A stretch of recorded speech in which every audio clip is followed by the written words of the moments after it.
आज हम स्टडी करेंगे ऑक्सीडेशन रिडक्शन रिएक्शंस के बारे में। और ऑक्सीडेशन रिडक्शन रिएक्शंस जो होते हैं इन्हें रिडॉक्स रिएक्शंस भी कहा जाता है।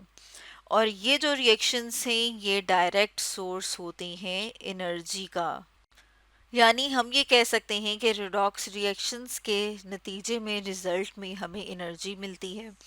अब अगर हम ये देखें कि रिडॉक्स रिएक्शंस में होता क्या है, तो इसमें हम देखते हैं कि ज़्यादातर एक्सचेंज ऑफ इलेक्ट्रॉन होता है मुख्तलिफ एटम्स के दरमियान, या सेम एटम्स के दरमियान भी हो सकता है। तो इसको समझने के लिए हम अपने सामने एक डायग्राम ले आए हैं। जैसे कि यहाँ पर हम डायग्राम देख रहे हैं और इसमें एटम जो है उसे हमने अपने समझने के लिए ए और बी का नाम दिया है।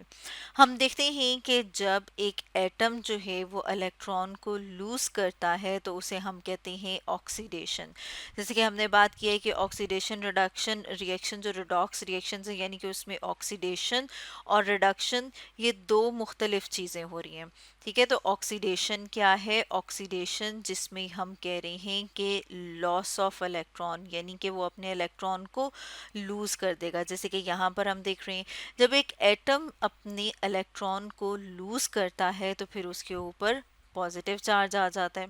इसी तरह से अब अगर हम रिडक्शन की बात करें तो रिडक्शन क्या होता है, जिसमें हम कहते हैं कि गेन ऑफ इलेक्ट्रॉन, यानी कि अब इस डायग्राम में हम देख रहे हैं कि जो एक एटम है जिसे कि हमने बी से जाहिर किया है वो इलेक्ट्रॉन को गेन कर रहा है।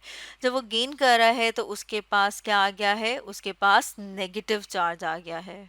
या यानी कि ये कहा जा सकता है कि जो इलेक्ट्रॉन है वो एनर्जी सोर्स है, क्योंकि हमने बात की है कि जो रिडॉक्स रिएक्शन है उससे हमें एनर्जी मिलती है। तो अब इलेक्ट्रॉन जो है वो किस तरह से एनर्जी का सोर्स हो सकते हैं, इसको समझने के लिए हम एक एग्जांपल ले आते हैं। और एग्जांपल में हम बात करते हैं ऑक्सीजन की। ठीक है, फॉर एग्जांपल हम कहते हैं कि जो ऑक्सीजन एटम है जिसे कि हम ओ से जाहिर करते हैं, जो कि ऑक्सीजन के साथ ही बॉन्ड बना रहा है। ठीक है, और इसमें हम देखते हैं कि जब ये इलेक्ट्रॉन जो है, सॉरी, हम ये कह सकते हैं कि ये जो इलेक्ट्रॉन है ये क्या कर रहे हैं, ये एक स्टेबल एसोसिएशन बनाते हैं। जैसे कि हमें पता है कि हमारे इर्द गिर्द जो एटमॉस्फेयर एयर मौजूद है उसमें भी ऑक्सीजन मौजूद है। और ऑक्सीजन O2 की फॉर्म में, जैसे कि यहाँ पर हमने लिखा कि ऑक्सीजन जो है वो ऑक्सीजन के साथ बॉन्ड बना रहा है। ठीक है, अब जब ये ऑक्सीजन जो है वो ऑक्सीजन के साथ बॉन्ड बना रहा है, लेकिन इसका जो बॉन्ड है वो क्या है? वो स्टेबल बॉन्ड है। इसका मतलब है कि यहाँ पर ये जो हम देख रहे हैं ये एक अच्छा सोर्स नहीं है एनर्जी का। लेकिन अब अगर हम यही बात करें कि ये जो इलेक्ट्रॉन है इसे हम ड्रैग कर लें, यानी कि इसे अगर हम वहाँ से ले लें और ड्रैग करके हम क्या कर रहे हैं, इसे किसी दूसरे एटम के पास दे रहे हैं। ठीक है, यानी कि हम कह रहे हैं कि ऑक्सीजन से क्या किया है, इलेक्ट्रॉन जो है वो यहाँ से लेके और इसे हम दे देते हैं किसी भी ऐसे, फॉर एग्जांपल हम कहते हैं बायोमोलिक्यूल के पास जिसके पास कार्बन और हाइड्रोजन का बॉन्ड है, या उसके अंदर कार्बन और हाइड्रोजन मौजूद है। तो अब हमने क्या किया कि जो इलेक्ट्रॉन है इसे हम एक और कलर से कर लेते हैं कि वहाँ से हमने इलेक्ट्रॉन जो है वो इधर चला गया।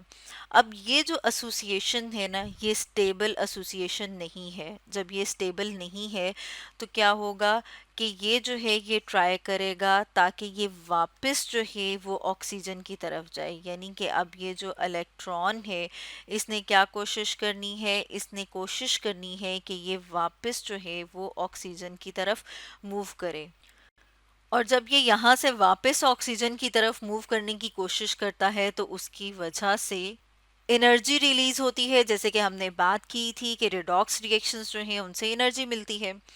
अब अगर हम लिविंग ऑर्गेनिजम्स की बात करें तो जो लिविंग ऑर्गेनिजम्स होते हैं उनमें जो रिडॉक्स रिएक्शन हो रहा होता है उसमें लॉस या गेन हो रहा होता है हाइड्रोजन एटम का। और हाइड्रोजन एटम की यहाँ पर सामने हम अपने सामने डायग्राम ले आए हैं। हाइड्रोजन के पास एक प्रोटॉन होता है और एक ही इलेक्ट्रॉन होता है।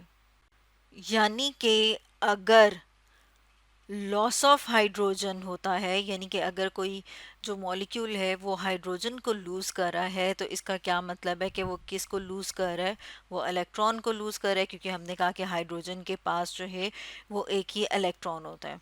और जो लॉस ऑफ इलेक्ट्रॉन है वो अभी हमने डिस्कस किया था कि उसे क्या कहते हैं, उसे हम कहते हैं कि वो ऑक्सीडेशन है। इसी तरह से हम देखते हैं कि अगर कोई मॉलिक्यूल जो है वो हाइड्रोजन को अगर गेन करता है, तो गेन ऑफ जो इलेक्ट्रॉन है वो क्या है, वो रिडक्शन। यानी कि जो लॉस ऑफ हाइड्रोजन है उसके, अगर वो हाइड्रोजन को लूज कर रहा है तो इट मीन्स कि वो अब साथ में इलेक्ट्रॉन को लूज कर रहा है। जब इलेक्ट्रॉन को लूज करता है तो वो ऑक्सीडेशन होती है। इसी तरह से अगर मॉलिक्यूल जो है वो हाइड्रोजन एटम को गेन करता है तो इसका मतलब है कि वो साथ में क्या गेन हो रहा है, इलेक्ट्रॉन का गेन हो रहा है। और जो इलेक्ट्रॉन का गेन होता है उसे कहा जाता है रिडक्शन। तो इस तरह से हम देखते हैं कि जो लिविंग ऑर्गेनिजम्स होते हैं, यानी कि जो जानदार हैं, उनके अंदर इस तरह से रिडॉक्स रिएक्शंस हो रहे होते हैं। और जो ऑक्सीडेशन रिडक्शन रिएक्शन हो रहे हैं उनके रिजल्ट में क्या मिलती है, एनर्जी मिलती है। यानी कि रिडॉक्स रिएक्शंस क्या है, डायरेक्ट सोर्स है एनर्जी का। तो स्टूडेंट्स, आज हमने डिस्कस किया ऑक्सीडेशन रिडक्शन रिएक्शंस के बारे में।